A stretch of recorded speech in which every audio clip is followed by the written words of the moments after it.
Ladies and gentlemen, very warm welcome to the Society of Antiquaries of London, and thank you very much indeed for coming to our public lecture. For those who don't know me, my name is Dr. Elizabeth Hallam-Smith. I'm a member of council and one of the vice presidents of the Society. And before we get to the meat of the lecture, I'd just like to tell you a little bit about the Society. There's a lot more. Is that better?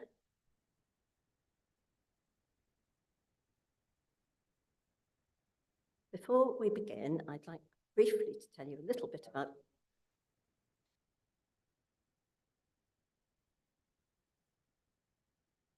Before we begin, I'd like to tell you a little bit about the Society. We were founded in 1707 at a meeting in the Bear Tavern for the purpose of investigating and debating the material remains of the past. We were awarded a royal charter by George II in 1751, and he charged us with the encouragement, advancement, and furtherance of the study and knowledge of the antiquities and history of this and other countries. Well, fast forward, in 1780, we were given rooms in Somerset House. Then we moved here into our apartments in Burlington House in 1874, where we have continued to focus on these core objectives: fellowship, conservation, research, and the dissemination of our work. And this lecture today is an example of this work. Last year, we also launched an affiliate membership scheme. So those who are not members and would like to join, please do pick up a leaflet. Now, it is my great pleasure to introduce Ian Hayward to speak today on Queen Caroline and the power of caricature in Georgian England, an absolutely fascinating subject. Ian is Professor of English at the University of Roehampton in London, and he's been President of the British Association for Romantic Studies. He has numerous books, including The Revolution in Popular Literature, Bloody Romanticism, The Rise of Victorian Caricature, and various co-edited works as well. And his most recent book is Queen Caroline and the Power of Caricature in Georgian England. So without more ado, over to Ian. Thank you.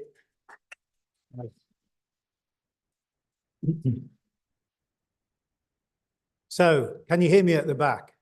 Are we good? Great. That's the first show of hands. I'd like another show of hands now.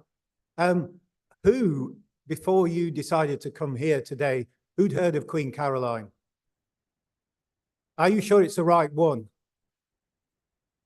There is another one, yes? I would forgive you if you got the other one. There's an earlier one, Queen Caroline, the wife of George II, yeah? And that Caroline was a patroness of the arts, among other things. And the reason I mention that is also because clearly the title Queen is something of, a key word here, isn't it? Because in some ways we should put the word Queen in scare quotes. Yes, because the whole controversy I'm going to tell you about is about a woman who wanted to be the Queen and was denied this title by the King, by George IV. Yeah, as he was formerly Prince Regent, Prince of Wales. So I'm obviously going to talk about the book. I'm going to show you some images, which I hope you'll enjoy. The one on the cover, I hope, is sort of intriguing enough, and I will come back to that one. I'm not going to show you all the images, or you won't buy the book, will you? So this is partly a trailer, if you see what I mean, a sort of Netflix trailer, yeah, for the book. I'm going to have some explanations of things, i.e. in writing. In some slides will be just writing, and some of that will be excerpts from me, from Haywood. Hello, Steve. And why did I do this book?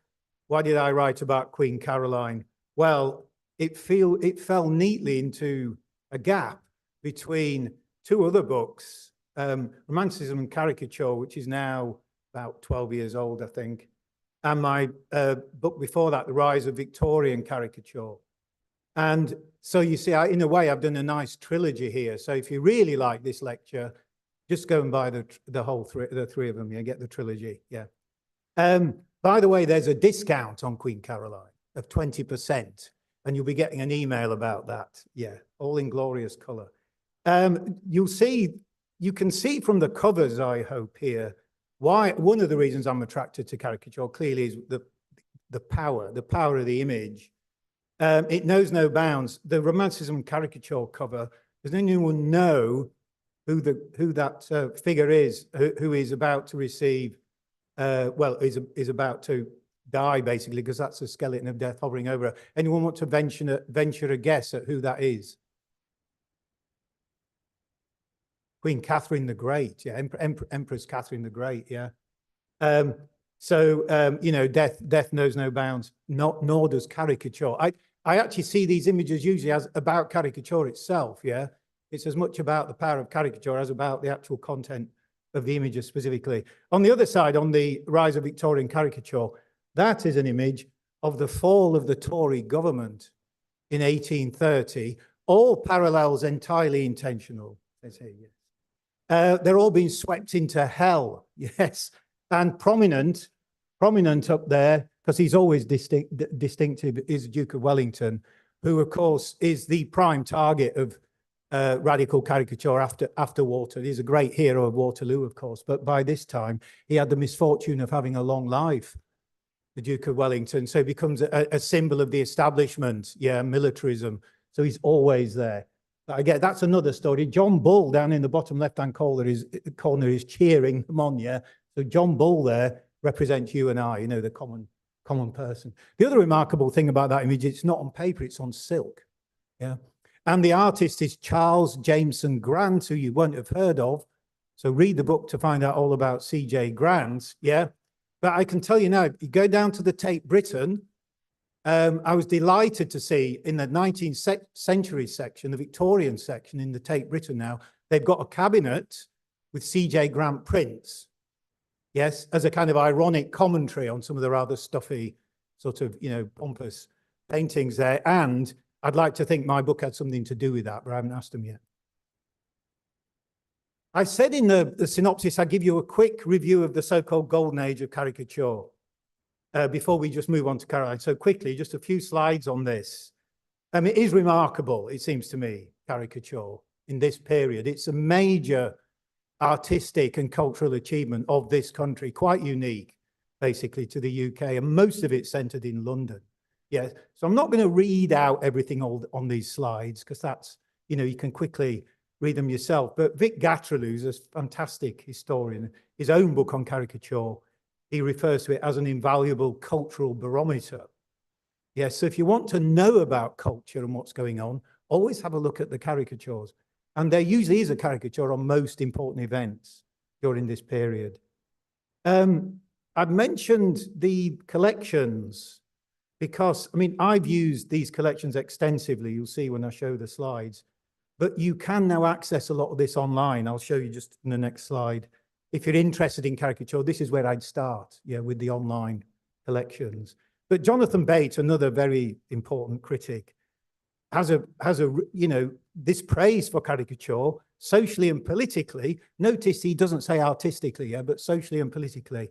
It's the most influential art of the 1790s and 1800s. Now that's why I work on it, because it has an immediate traction. Yes, it has an immediate engagement with events, whereas paintings often, for a start, take a much longer time to produce here.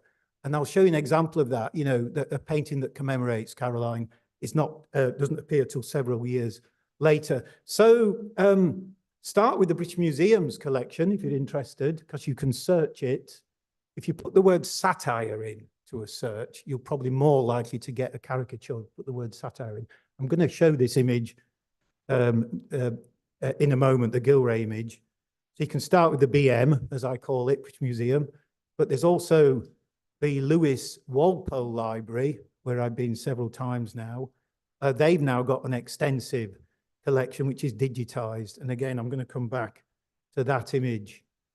Another very appealing thing about caricature, it's freedom. I think you'll agree with this, yeah. It's not bound by the same artistic rules as is, you know, mainstream painting. Even though many of the greatest caricaturists who, give you their names soon, but you all know some of them, were classically trained. In fact, they were trained across there, you know, at the Royal Academy.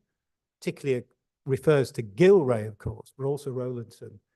And so they had those skills, but they turned them into this more popular use. And if we're talking about power, I see caricature, even right to the present day, with the, you know, images in the Guardian and so on, as a kind of health check, I've called it here, you know, calling politicians to account in a very witty, often spectacular, often very rude way. Yeah.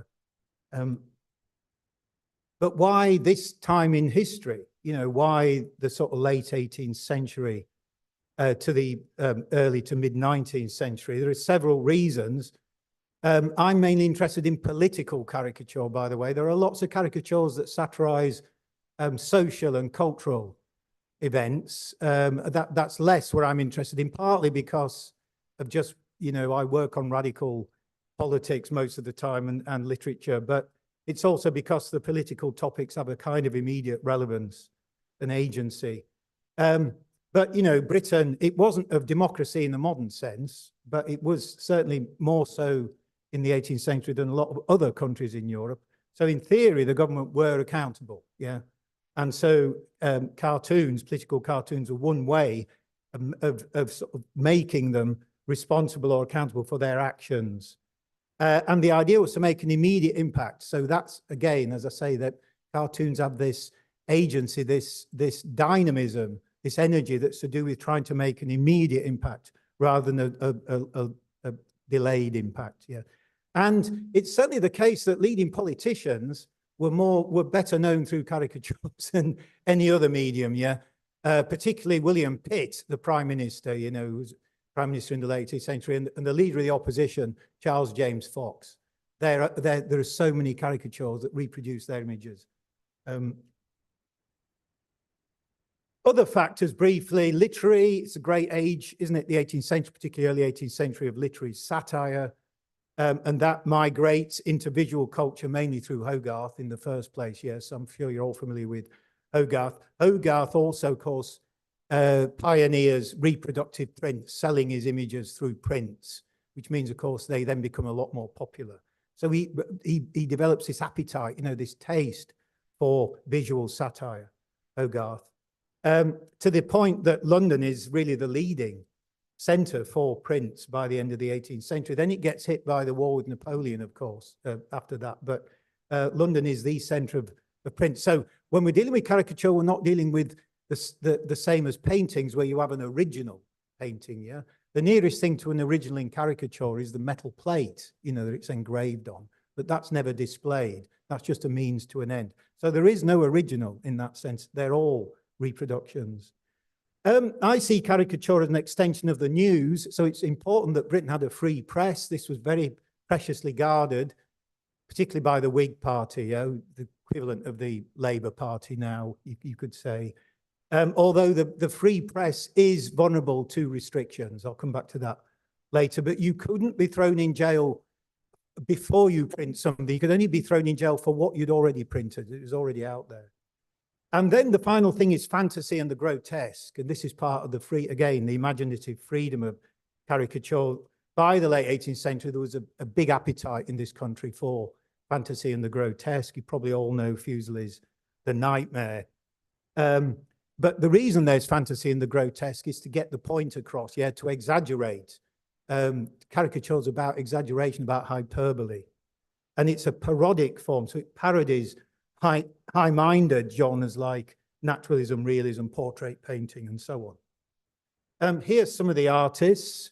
It's important to acknowledge Mary Darley there, look, because, you know, I think it is a very male-dominated profession, but Mary Darley is there right at the beginning.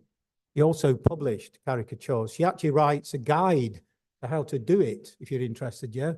Caricature. A famous series is about macaronis, not the biscuits, that is, yeah. You'll recognize some of these names, Rowlandson, Gilray. Then there's the Cruikshank dynasty, yes. Isaac and his two sons. It's his sons that we'll be looking at. Yes, but that's basically a dynasty. Richard Newton was a teenager, quite remarkable figure. Yeah, I think he was only 17, 18 when he actually died. So if you're interested in him, look him up on those databases.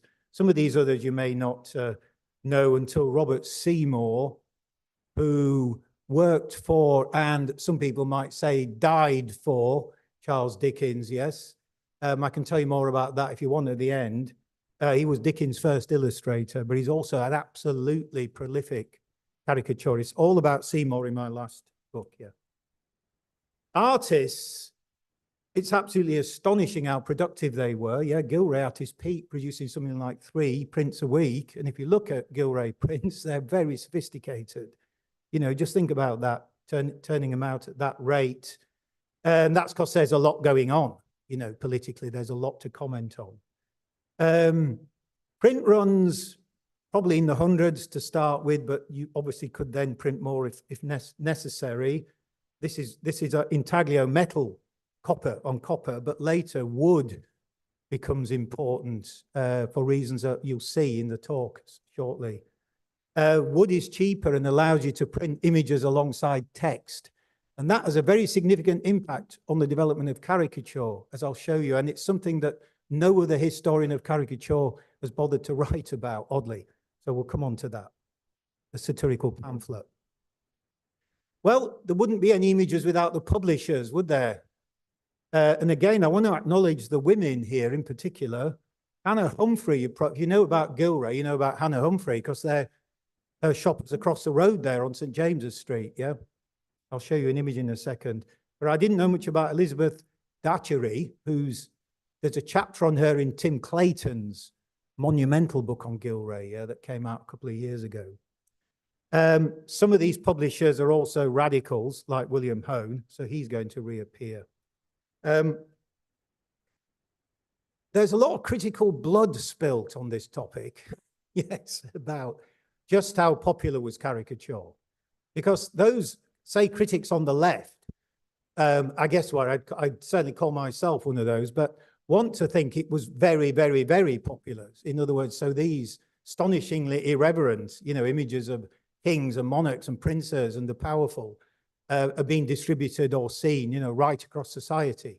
However, the evidence doesn't really support that. You could, they were certainly expensive to buy, so that makes it a middle class, really a middle class audience, middle and upper class audience. You could see them in shop windows. I'll show you an image in a second, for free. So they were on display for free. Not everyone, of course, can get to those shop windows, but you could see them for a limited amount of time. So that's usually cited as evidence for mass popularity. And Dave, any questions about this, come back to me at the end. That scene, though, of the shop window with the people, looking and with their backs to you normally, which is odd in art. You don't normally see people with their backs to you. Became something of a logo. So it's as much about self-promotion as it is about, being factually correct. Now, this is a very famous one of Hannah Humphrey's shop. And this is Gilray advertising his own wares. So all those images in the windows there in the panes are Gilray's. They're actual Gilray prints, yes. But I'm not sure that is the point of the prints, are you? So what's actually going on in this print? Yeah, and I use this in a workshop, and I know I want to be interactive, yeah, but if you look at this poor chap here, yes, who slipped, this is kind of allegorical, isn't it, I think, yeah? It's no coincidence that he slipped, and in a very humiliating way. Look, he's losing his wig, his hat, almost losing his trousers, yeah, his snuff box is rolling down the pavement. He's carrying a very phallic-looking barometer or thermometer. Yeah, I think I'll leave that one with you. Yeah, to mull over. But to me, that is more about the power of caricature, because he has tried to ignore the shop window as he's walked by, and he's got his comeuppance. Yeah, for this. The other thing to say is that the little boy there is a very grotesque figure, isn't he? It's hardly a flattering portrayal of the hoi polloi, is it, if that's what it's saying? So there's a lot going on there, but I don't think the point, you can't simply argue from that this means that caricature was available to the masses. Why do I enjoy caricature? All right, this is the Prince Regent, who will become George IV, so the villain of this story, yes, basically. That is an extremely flattering portrait of him. Yes, you know anything about George IV. So it works in its own terms. Its point is to be flattering, to show him as a majestic figure, yeah? Would you say? Yeah. In his military garb. Well, let's have a look at Gilray's version of him. Now, I could say which is more accurate, yes, but I won't. But they say which is more enjoyable to look at, yes, the voluptuary. And how about this? Right, so what you can see is that the third one there by George Cruikshank is obviously a copy, yes, and the third one appears in the Caroline controversy, yeah, many years later. And you can see it's wood engraving, yeah. So that succession of images tells you a lot about the development of caricature. I hope it sets you up for this talk. I'll do it. Second example of, you know, this way of me making my point. Which do you prefer? So down the road there, National Portrait Gallery, you can go and see this. This is, if you like, an official sort of commemoration of the trial of Queen Caroline in the House of Lords. Not uninteresting in its own way. There's a bit of activity going on, people passing papers around, you know, there's a bit of hustle and bustle. You can see Caroline. I think I can do this with the clicker. Just a minute. Oh, maybe I can't. Yes, there, look. Yeah. She was not allowed to speak. So she's a kind of still center of all this bustle by all these male politicians and advocates. So it's you know, it does its job. It was published with a key to who's who. Yeah, but look at the dates. I mean, it's virtually 3 to 4 years after the event. Yeah. Now look at this one. Okay. So here you have Caroline as a kind of conquering queen. Now it's a carnivalesque image. It's meant to be critical of Caroline and her supporters by sort of ridiculing them. But what I love about this image, this appeared right at the time. Yeah, December 1820. It's turning the House of Lords not just into a carnival, a sort of spectacle, but it's turning it into an art gallery for caricature. Yes, all these prints are actually copies of prints that actually appear in the campaign against Caroline, as I'll show you. So to me, I'm immediately attracted more to this image. And I think there's so much going on. It's so dynamic, yeah. And of course, you've got all the text at the bottom, which you can also engage with, yeah. So it's a very rich and immediate, arresting form, yeah. Okay, right. Caricatures outstrip what you might call straight images by hundreds to one, yeah. There are many hundred caricatures, and very few were non-satirical images. Right, so here we are, the main substance of the talk. Yes, this right royal battle. Well, so you can see here they're throwing mud at each other. Yes, throwing dirt at each other. Some of it's sticking to Caroline, but much less than to George, of course. Yeah, but what this doesn't convey is the wider picture, which I'm now going to give you. Where does it all begin? Where does this all begin? Well, there's two beginnings to this story. The first one is way back in 1795 with the Prince of Wales' debts, mainly from gambling. Anyone like to guess how much he owed? Think big. In current day or then? No, that would be too much given the multiplier, but you're in the right ballpark. Yeah, the guess was, this is absolutely astonishing figure. Yeah, I'm not making this up, by the way. Yeah. So 63 million in current money, yeah, 630,000. And who paid? Yes, you and I paid, yeah, taxpayer. John Bull being mincemeated, yes, by the Prime Minister, William Pitt, here, who's always, you can always tell Pitt by his nose. Yeah. Anyway, and the son of the monarch, George III, is saying, oh, come on, Johnny, hey, John Bull, you're making a sacrifice for the nation. Yeah. Anyway, so he agreed. Parliament gave him a bailout on condition he reformed his ways and married. So he marries his cousin, Caroline of Brunswick. Remember, the monarchs are from Hanover. Yeah. George 1 through to 4 are from Hanover in Germany. Brunswick's just down the road. So he marries his cousin. It was not a success. They did get together on the marriage night. There was talk of drunkenness and lack of hygiene was mentioned at one point. Yeah. So they do separate very quickly, astonishingly, you might say, though she did get pregnant. Anyone know who that baby is? Charlotte, indeed. Yeah, Princess Charlotte. That's right. The heir to the throne. So this is a very early caricature of him basically walking out on her, making these very sort of libertarian or libertine statements about love. You know, our inclinations are not in our power. Yeah, well, that's going to come back to haunt him, I can tell you. Yeah, marriage has no restraints on me, no legal tie can bind the will, etc. Those statements were publicized in the press and will come back to haunt him. She's already a wronged woman, can you see here? Yeah, the public did sympathize with her. I'm going to leap forward, though, a generation, basically, because 25 years, they go their own ways. They're separated. He has many mistresses, famously here. Whether she has lovers is, of course, going to be a point of contention. I'm sure she did, by the way, but he was always trying to find out with spies, you know, and so on, so that, and investigations, so that he could get evidence to divorce her, because the divorce law said he could divorce her, she couldn't divorce him. Very equal, yeah, at this time. So she had not a bad time on the 3.5 million allowance, yes, in current money. She went as far as Jerusalem. She spent a lot of time in Italy. But it was very cruel what George didn't tell her when Charlotte died in childbirth. You remember the anniversary of that was likened to the death of Princess Diana. Yeah, massive outpouring of grief because this was the heir to the throne. By the way, the one consequence of that was that then there was a scramble to produce an heir to the throne.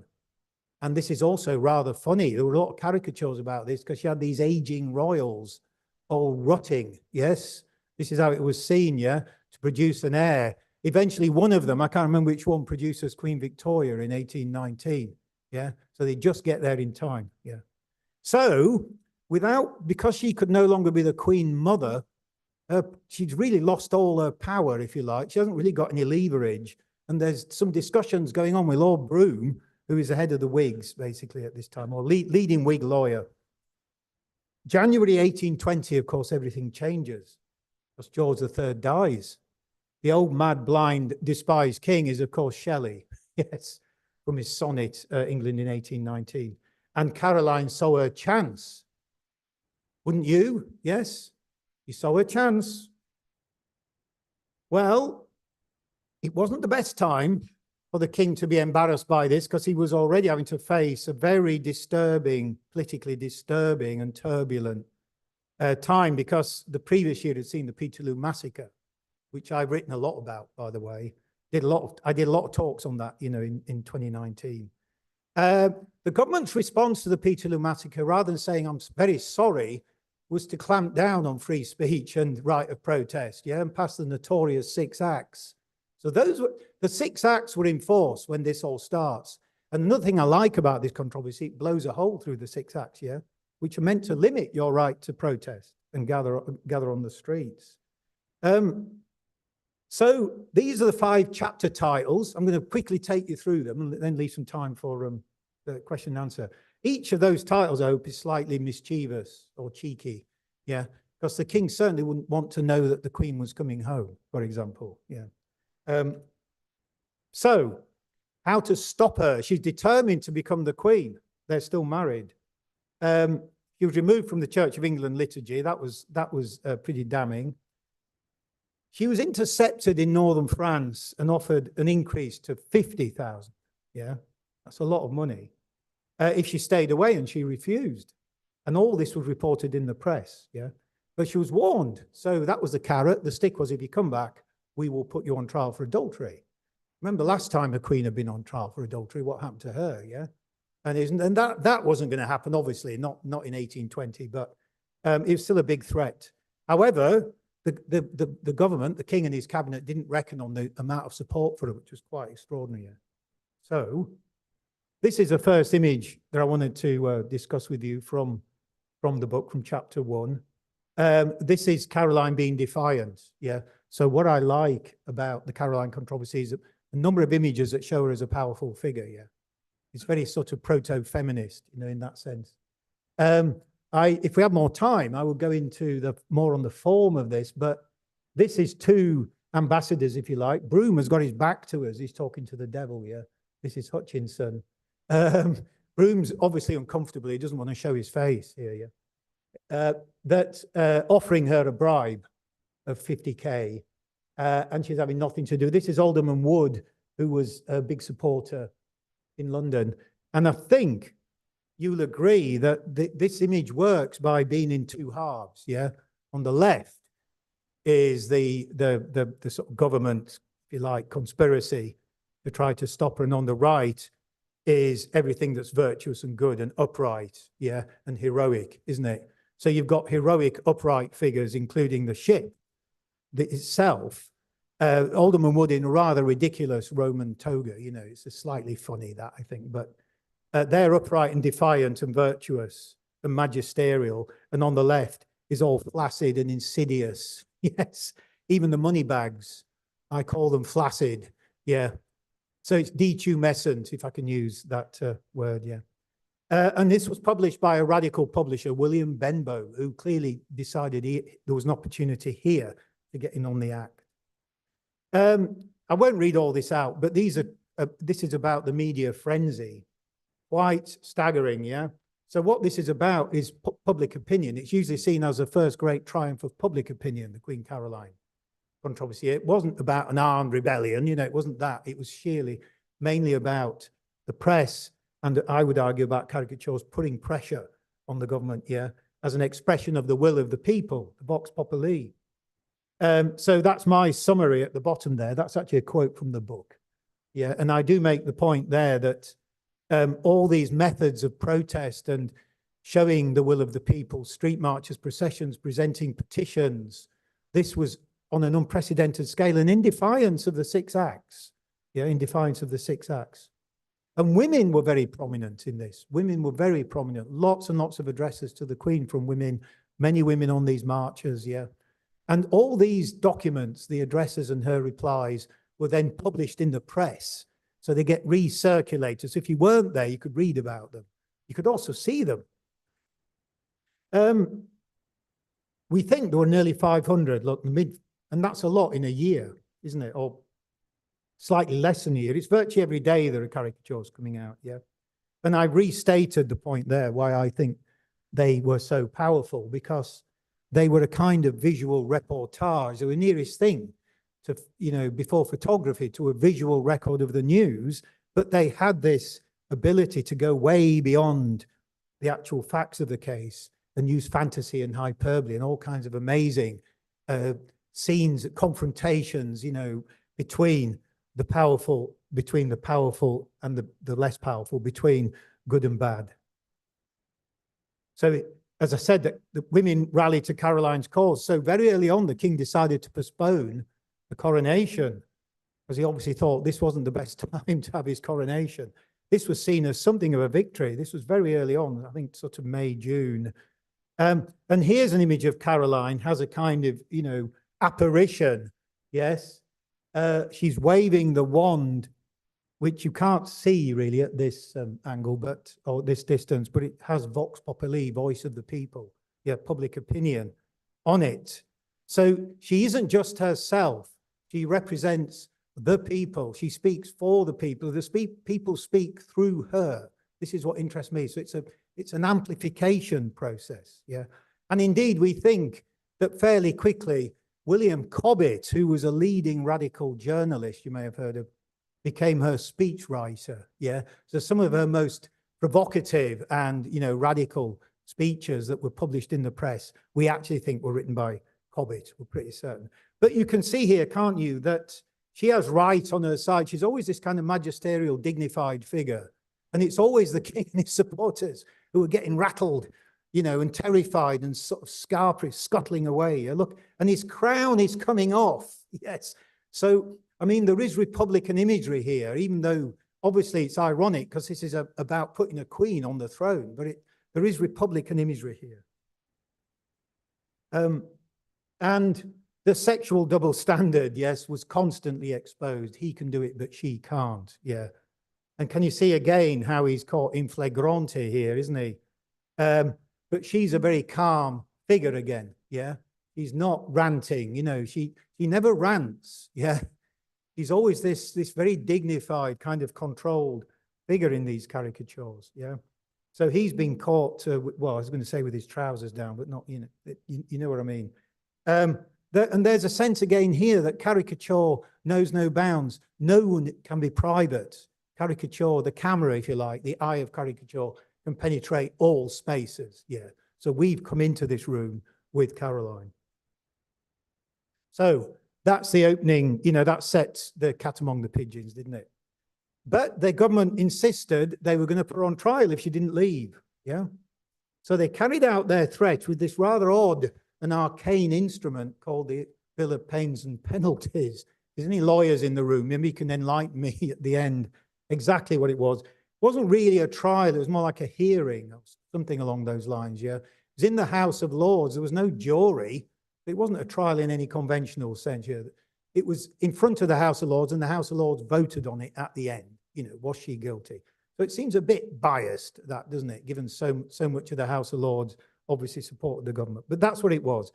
It's typical, absolutely typical of satire, particularly radical satire, though. If you look on the right-hand side here, William Hone is not going to let the government get away with this, yes? So he publishes a parallel text, which he puts in on the right-hand side, what he calls the dropped clauses that are not in the bill. So on the left is the bill that was published, announcing it was going to put Caroline on trial for adultery. On the right is all the double standards and hypocrisy, yeah? Reminding the king that he has been committing adultery ever since 1795. Yeah, and there's even a little doodle at the top, can you see, of caricature doodle, where they're trying to remove the stains on their reputations, yeah, sort of whitewashing them. And of course, they're having much more success with Caroline than with the king, can you see? I've been reliably informed, by the way, that there is that trope or that motif does have a kind of racial undertone that you can trace back, but maybe we could talk about that later if you're interested. This is one of the most spectacular images of the king, yes, as a phantom, yeah, as the figure of death. What interests me here is that this is highly literary. I don't know if you can see the actual quote, yeah? What seemed his head the likeness of a kingly crown had on. Anyone know where that quote's from? You could have an intelligent guess, yes? This is a figure of death as a skeleton. Where have you seen that before? I mean, in literature. Anyone? Yes. Sorry? It could have been Shakespeare. It's not quite Shakespeare, a bit late, slightly later. No, it's Milton. Paradise Lost, yeah? In book 2 of Paradise Lost, there's a famous moment where Satan's trying to leave hell and he comes across the figures of sin and death. Sin's actually his incestuous daughter. There, I've whet your appetite for that, haven't I?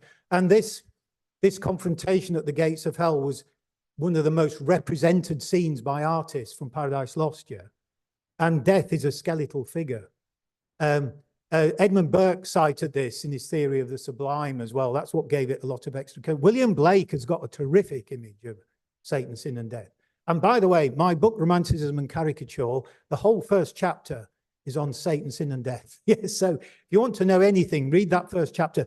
But what also interests me here is this is also highly interactive with the press, because the next slide shows you that actually in the trial report, this is one of the many trial reports that came out, Henry Broome, the lawyer, cites that passage from Milton. And then he also, another quote that's in the press report gets into the caricature. Can you see? What the second line, what shrouds this mysterious being, is from Broome. So can you see how closely knit together, you know, the actual press, the press reports and the caricatures are, yeah. One is an extension of the other. Well, I promised you that there was a new genre emerged at this time, which I'm called the satirical pamphlet. So what you got here was more bang for your buck, yes, because you got up to 20 satirical woodcuts, yeah, in this pamphlet, along with a lot of text, which is telling a funny story, telling the story in a funny way, put it that way, yeah. They were about £1, still too expensive for the working class, but maybe the really better off working class, the artisans might be able to afford one. And they were so successful, these pamphlets. Now, what you lose, by the way, is colour, although there are some coloured versions. Trust me, I've seen some hand-coloured versions, yeah. You could get them. But generally, they were black and white. But what you lost in colour, you gained in numbers of images. They were so successful that Caroline's opponents felt obliged to respond in kind. So you have this kind of pamphlet war goes on, yeah? And there are dozens of these pamphlets. Sometimes the satirical cut is only on the front, but the better ones, you get about 12 to 20. And this one is one of the best ones, the Queen's matrimonial ladder. And what I want to show you is just how rich that symbol of the matrimonial ladder is. It was actually a kind of moral motif, a moral form, the first one on the left, straight, not satirical, about how marriages can go wrong. But there's such a heritage behind that in political caricature, as you can see, going way back, 1780s. And then Cruikshank, who switches sides at one point, clearly because he's paid, yeah, shows Caroline on top of one of these ladders, yeah. So it's a very rich image. And in the book, I go into this. This is how I look at the prints. Yeah, I try to draw out the motifs and where they come from and what's done with them, how they get recycled. There's what I'm calling tactical xenophobia, but maybe if you don't like the word tactical, you can pull me up on this. Lots of the witnesses saying Caroline was guilty were Italian, her Italian servants. And so they were vilified in the pro-Caroline press as unreliable, shifty, self-serving. You know, this guy's a bit like a bandit, isn't he? And famously, Maiochi, one of her former friends, at his trial, he did the kind of Fifth Amendment and said, I can't remember, yeah, non mi ricordo. And this became a kind of anthem or motto for the trial itself. And that's another satirical pamphlet, yeah, in which, by the way, he looks a bit like the king as well, I have to say. Well, I have this very provocative title, Victory, because technically she was found guilty at the end of the trial in November, but only by a small number of votes. And so the government, Lord Liverpool's Tory government, knew that they'd never get this through the House of Commons, because to become law, it had to go through the House of Commons. So they basically dropped the case, and this was seen as a great victory. So this is a high point, November, December, yeah. This is a high point. And London erupted, all around the country, London erupted into celebrations, illuminations, yeah, fireworks, music, and a ceremony in the St. Paul's Cathedral, which I think in all but name was a coronation. But the question remains here, how far would she go? The government was very rattled. You know, is the government going to fall? Clearly, the radicals who were behind her wanted the government to go and bring in a Whig government, you know, sympathetic to democratic reform, you know, votes for men, suffrage. How far would it go? Well, she's Boudica, yes. This is another one, image of great power. And what interests me here is that I see this as a revenge for Peterloo image. Can you see? Because in the Peterloo image, it's the people who are being trampled by the hussars and the yeomanry horses. In John Fairbairn, another radical publisher, by the way, John Fairbairn. In Fairbairn's image, the Queen is riding over the government and its ministers and trampling them. Yeah. But can you see again, she's always this calm, dignified figure. Yeah. She never looks rattled. She's always composed. But you can see what the Times newspaper said. Very radical statement. You know, the Times felt totally in behind Caroline. Yeah. This is the one that's on the cover. And what I wanted to show you here, she's seen as kind of quasi-divine. She's sitting on the throne. Isn't this an image of usurpation? Isn't she a usurper? I mean, she seems to have the throne here, unless I misread this, yeah? And in the top left-hand corner, the king is being spirited back to Hanover. Yes, to Hanover.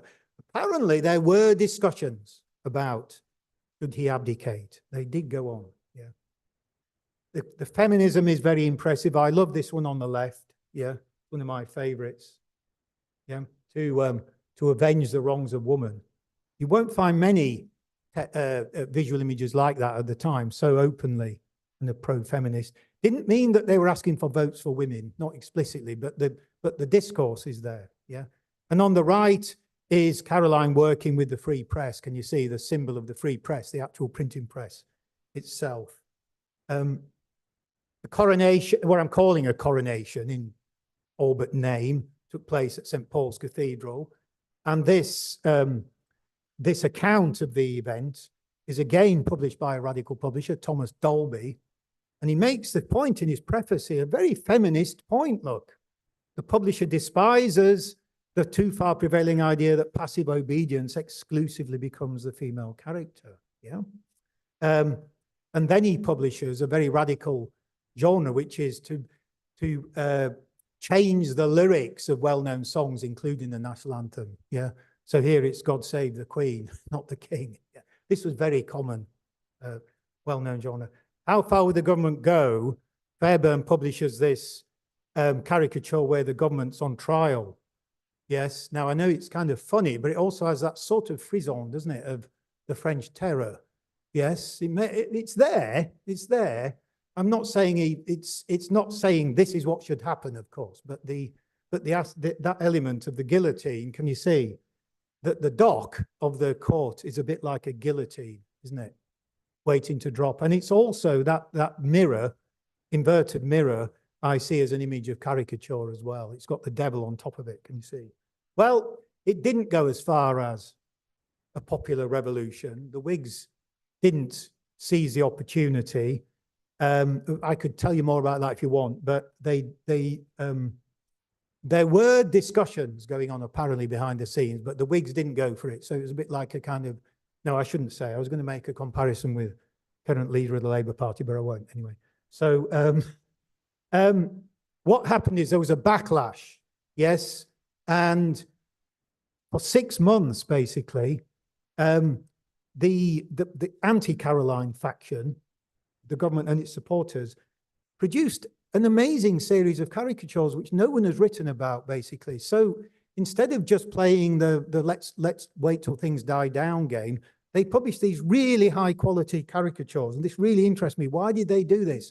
I think they did it because they wanted to steal, they wanted to take the caricature ground away from the other side. And they wanted to say, we can produce better caricatures than you. We are going to put the caricature record straight on Caroline. And they emphasized her, failings, particularly sexual failings.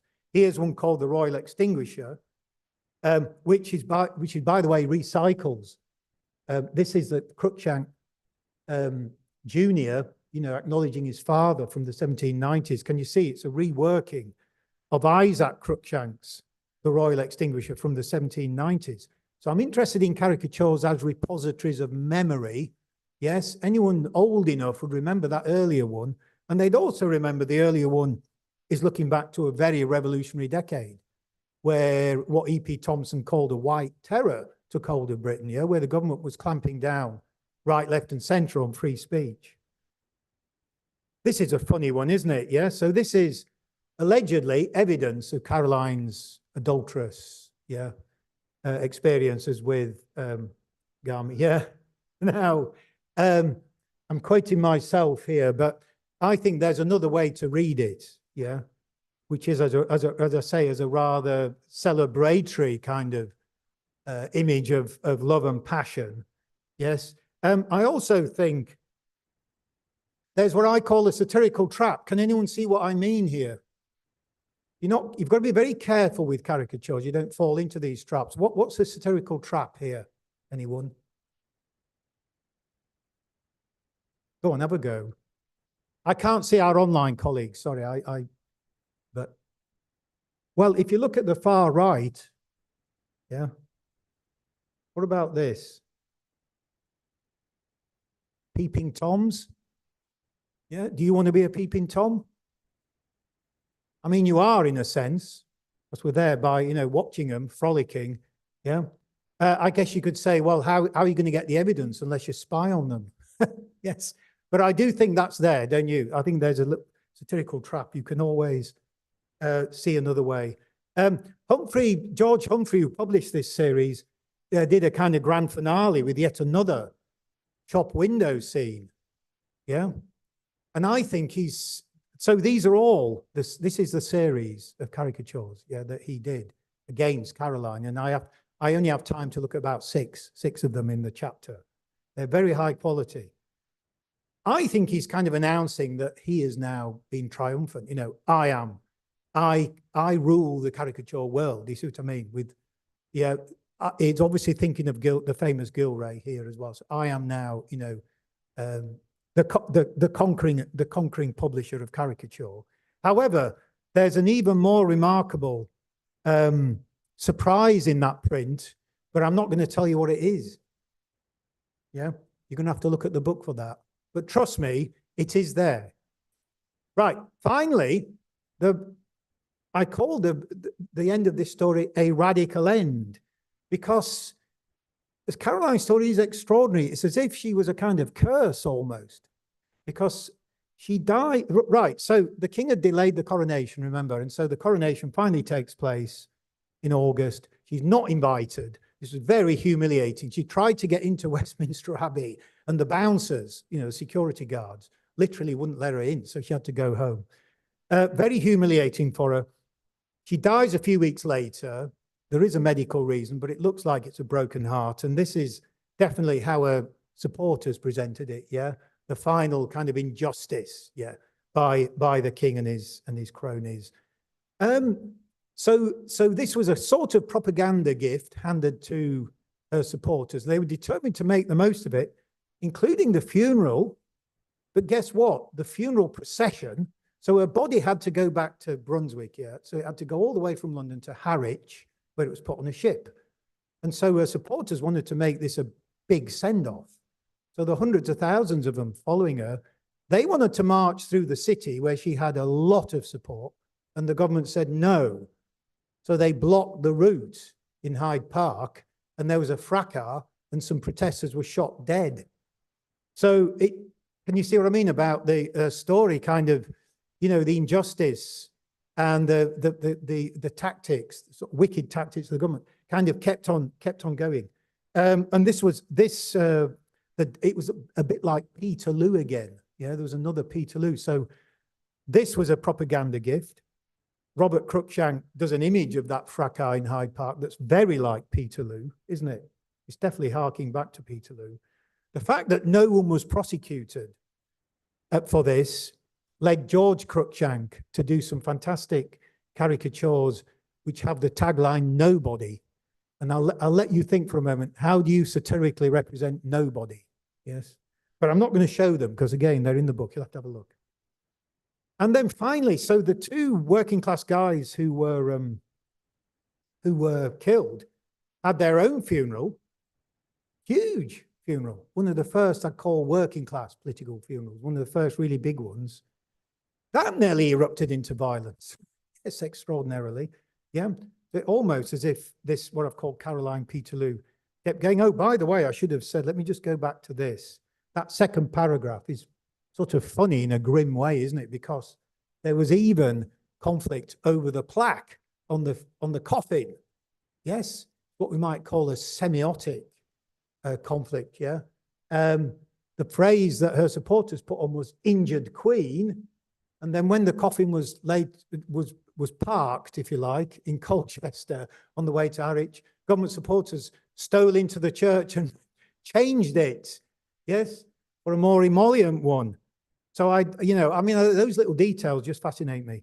So there we are. It went out with a bang, not a whimper, for sure, yeah. And the legacies we might want to think about, the legacies of this story. Certainly, we have to wait another 10 years before the Tories are finally ousted. So maybe the Tories could have been ousted 10 years earlier. Yeah. Anyway, the legacy I want to let you know about is very self-interested because it's an exhibition I've curated in Hanover at the Wilhelm Busch Museum. Yeah. So here you can see framed some of the original prints that I've just shown you, yeah, from the book. So next time you're in Hanover, pay a visit, won't you, to the Wilhelm Busch. Thank you.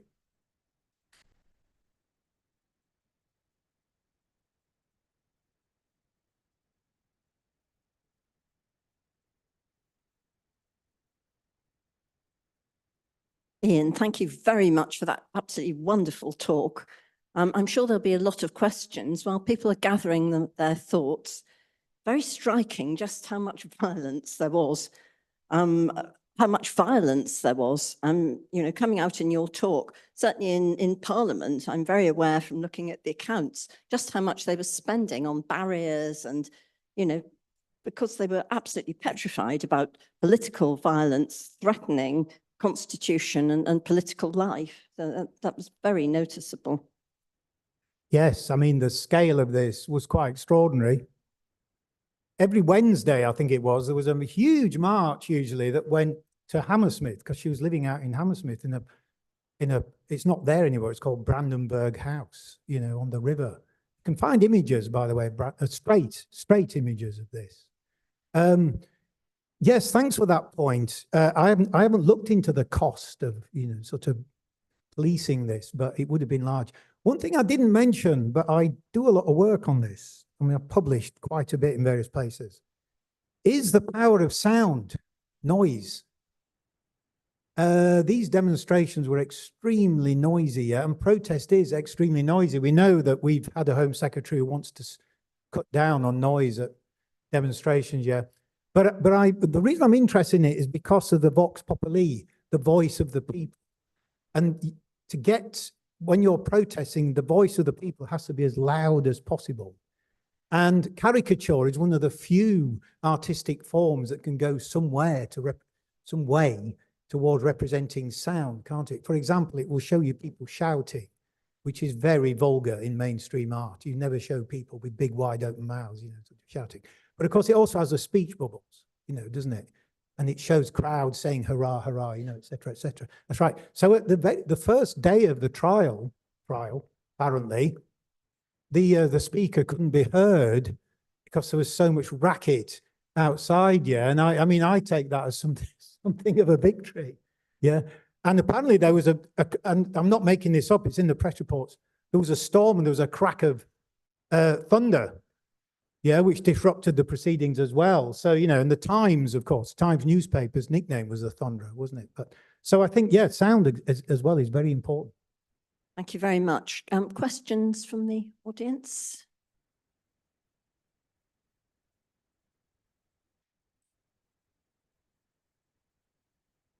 Can you, oh yes. Thanks for a fabulous talk. Really enjoyed that, and the images are thrilling. These days, we're used to the idea of people in the royal household having press secretaries or people like that who'd be briefing the press. So was there something similar going on in George's household and in Caroline's household, speaking to the producers of these prints? Yes, there is a certain amount of that. That's not really you know, that isn't the focus of what I was looking at, but there were representatives. I mean, for example, William Wilberforce, you know, another of those names to conjure with, isn't it? Who had this reputation, of course, for helping to end the slave trade. Quite early on, is sent with a delegation to Caroline's lodgings in central London. She was living with Alderman Wood. Oh, he provided the accommodations. There's quite a lot of innuendo around her and Alderman Wood, yeah, you can imagine in this. From as far as we know from press reports, as he kind of got out of the carriage and was walking to the house, people were heckling him and spitting and, you know, this kind of thing. I mean, it was what we might call carivery, you know, in the old, you know, public heckling. So there are a lot of reputations on the line here, you know, people that previously had these reputations as upstanding figures who were in danger of losing them. That's right. But I think the interesting thing on Caroline's side is the way she quite quickly associated with both, not just Whigs, but also radicals. I mean, it's fairly extraordinary that William Cobbett, of all people, you know, Cobbett's weekly political register, yeah, was one of the leading radical newspapers, especially from 1816 when he brought it out in a very cheap form. To do this, he had to get round the stamp duty, because the stamp duty was the only way you could legally publish news. You had to pay this tax. And the idea was to make newspapers expensive so the working class couldn't read them. And the stamp duty in 1819 was put up to 4 pennies. You know, it made the price of a newspaper about 6pence. Cobbett got round this by publishing a commentary on the news. Yeah, so he was able to publish it more cheaply. And Cobbett became a speechwriter, we're pretty sure. I mean, it was never really made public. So her circle was both some leading Whigs, you know, Broome, etc., but also some of the radicals. Now, the George Humphrey campaign, you know, the backlash, obviously tried to kind of emphasize that at various levels, and in a sense, we're saying she's prostituted herself, she's given her image over to the masses. She's degraded herself in 3 ways. Firstly, by having a lover, you know, Pagami, who's Italian after all, you know, so that's bad enough, yeah. And a former servant, that's beneath the dignity of a potential queen. She's also then exposing herself to the masses all the time, you know, in these addresses and so on. And there's a lot of very, you know, images with a lot of innuendo about people trying to get to the front of the queue so they can look at her boobs, you know, this kind of thing. And then thirdly, she's hitching her cause to the radicals. So I say, you know, in 3 ways, she's kind of degrading her image. That's what they're saying, of course. I'm trying to suggest it's all internal, that the other way around. Yes, but you're absolutely right, of course. It's that image I showed at the beginning of them slinging mud at each other is obviously an absolute simplification, isn't it? Because they're always surrounded, aren't they, by their own people. Sometimes that comes out in the press as well. Sorry, I've lost the image. Oh, there we go. I very much fear we're going to have to stop. All right. Which is a great pity, because I had about 7 more questions myself. Could I ask you to thank Ian very much for a really inspiring, fascinating talk? Thank you very much.